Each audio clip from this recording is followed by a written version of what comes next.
Мнозинството граѓани во Северна Македонија се уште сметаа дека членството во Европската Унија е добра работа. Така се изјасниле 53% од испитаниците во истражувањето на Евротинг, така наречениот Евробарометар, во кој учествувале повеќе од 1000 граѓани. Повеќе од 60% сметаат дека ЕУ е најдобар избор за земјава, а над 36% сметаат дека тоа не е добар избор за еднината и дека треба да се бара посебен модел на развој. 55,8% изјавиле дека односот на Европската Унија кон земјава е нефер, надмен и уценувачки, додека 27,5% рекле дека е фер и пријателски.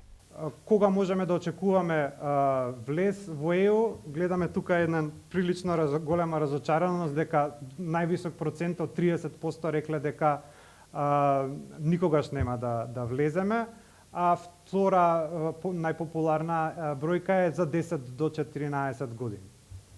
И ова се гледа некако како низ годините течел ставот за тоа дали во следните 5 години имаме шанси да влеземе. Гледаме дека во 2021 година постоел еден најголем ентузијазам тука. И потоа тоа драстично паѓа. Во делот на демократските процеси во Македонија 56% од прашаните одговориле дека нема демократија во земјава. 62% сметаат дека државата се движи во погрешна насока, што е намалување за 10% споредено со лани, кога така одговориле 72%. На прашањето дали постои држава или меѓународна организација која представува опасност за Македонија, 48% одговориле да, 46% не. Македонија кој рекле дека постои опасност, постои закана за државата, значи само од тие, не од сите граѓани, 79%. 79% од тие 48% кои рекле дека постои.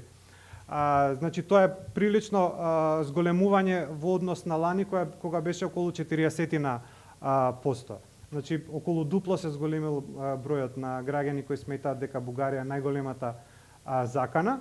Кога станува збор за тоа кој е најголем пријател, тука вообичаено прва е Србија со речиси 40% поддршка, втори се Соединетите Американски држави со 13,7%, па следат Турција, Европската Унија, Германија, Косово, НАТО, Русија. Истражувањето покажало дека најголемиот дел од граѓаните, 56,5%, за политичките теми се информираат преку интернет, а 43,5% преку телевизија. Социјалните мрежи се покажуваат како највисоко рангиран извор за политички информации за кои се изјасниле 90% од испитаниците. За Гласот на Америка, од Скопје, Владимир Мирчевски.